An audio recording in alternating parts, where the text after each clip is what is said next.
जी viewers, अस्सलाम वालेकुम। मोहम्मद लतीफ़ SSC आज फिर इंग्लिश ग्रामेटिकल वीडियो के साथ। तो आज की इस वीडियो में हम करने जा रहे हैं पास्ट कंटिन्यूअस टेंस। तो इसमें सबसे पहले हम उन सिचुएशन और सर्कमस्टांसेस को डिस्कस करेंगे जिनके तहत हम पास्ट कंटिन्यूअस टेंस का इस्तेमाल करते हैं। दूसरे नंबर पे हम उर्दू फ़िक्रात की पहचान करेंगे जिनको हम पास्ट कंटिन्यूअस टेंस के असूलों के तहत इंग्लिश में ट्रांसलेट करना चाहते हैं। उसके बाद फिर हम बात करेंगे कि how to make positive sentences, negative sentences and interrogative sentences. तो सबसे पहले हम बात करने जा रहे हैं कि कौन सी सिचुएशन या सूरत हाल है जिनके तहत हम पास्ट कंटिन्यूअस टेंस के रूल्स का इस्तेमाल करते हैं। तो अगर कोई एक्शन या एक्टिविटी जो है वो माजी के अंदर इन प्रोग्रेस हो किसी दिए गए वक्त में, तो उस वक्त उस एक्शन या एक्टिविटी को हम पास्ट कंटिन्यूअस टेंस के असूलों के तहत इंग्लिश में ट्रांसलेट करेंगे। मसलन he was playing chess at 10 o'clock। तो इसका मतलब है कि जब ऑब्जर्वर ने उस शख्स को देखा तो वो 10 बजे क्या कर रहा था, चेस यानी शतरंज खेल रहा था। तो उसकी एक्टिविटी जो थी उस वक्त इन प्रोग्रेस थी। तो अब हम बात करते हैं कि वो कौन से फिक्रात हैं उर्दू के जिनको हम पास्ट कंटिन्यूअस टेंस के असूलों के तहत इंग्लिश में ट्रांसलेट करेंगे। तो मैं बात करता हूं कि जिस तरह अभी हमने इंग्लिश का एक फिक्रा बोला कि he was playing chess at 10 o'clock, वो 10 बजे शतरंज खेल रहा था। तो इसमें दिया गया वक्त जो है वो 10 o'clock है और इसमें जो एक्टिविटी जो है वो शतरंज खेलना है और जो माजी में इन प्रोग्रेस है जब उसको वीवर ने देखा। तो इसी तरह वो कल सुबह नहा रहे थे, वो पिछले हफ्ते गाना गा रहे थे। तो इन तमाम में हमने देखा कि उर्दू फिक्रा के एंड पे जो है वो रहा था, रही थी, रहे थे, रही थी वगैरह आता है। तो ऐसे तमाम फिक्रात का तर्जमा हम जो है वो पास्ट कंटिन्यूअस टेंस के असूलों के तहत करेंगे।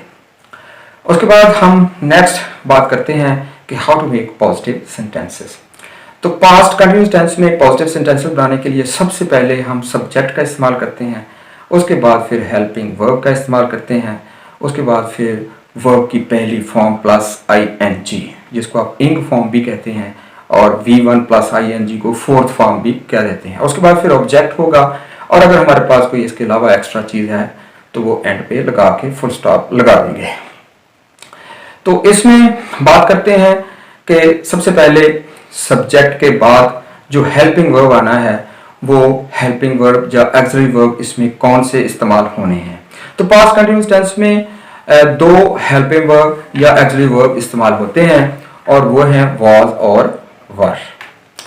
तो अब अगला क्वेश्चन ये पैदा होता है कि वाज किन सब्जेक्ट के साथ लगता है और वर किन सब्जेक्ट के साथ लगता है।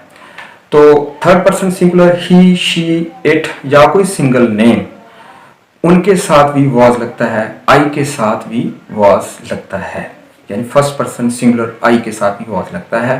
मसलन he was going to Lahore last week, she was going to Lahore last Monday, it was going to catch a rat last night and Hina was going to Lahore yesterday night. तो इसी तरह I was going to Murree last month. तो इन फिक्रात के अंदर हमने subject के फौरन बाद वाज का इस्तेमाल किया।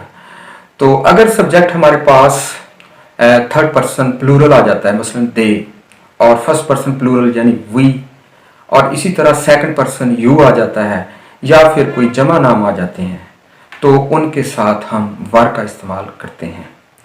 मसलन दे वर going to Lahore yesterday, we were going to Murray yesterday, and you were going to Lahore yesterday. Aslam and Akram were going to write a letter last night. तो इसमें हमने वर का इस्तेमाल किया।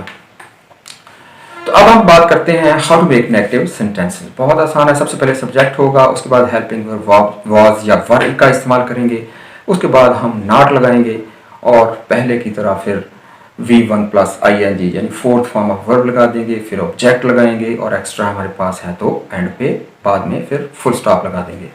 मसलन he was not going to Lahore yesterday.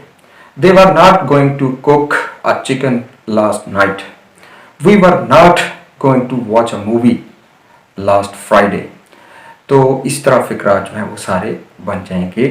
तो इसमें बात पहले की तरह ही है कि सब्जेक्ट वही, अगर ही शी इट या सिंगल नेम और आई है तो फिर जो है हम वाज का इस्तेमाल करते हैं, और अगर वी, यू, दे और जमा नाम है तो फिर वर का इस्तेमाल करते हैं। तो इसके बाद हम बात करते हैं how to make interrogative sentences. तो इंट्रोगेटिव सेंटेंसेस बनाना बहुत ही आसान है, ख़ासतौर पर वो फिक्रा जिनके अंदर कोई हेल्पिंग वर्ब मौजूद होता है। तो उस हेल्पिंग वर्ब को उठा के हम सब्जेक्ट से पहले लिख देते हैं और एंड पे क्वेश्चन मार्क लगा देते हैं, तो फिक्रा जो है वो इंट्रोगेटिव बन जाता है।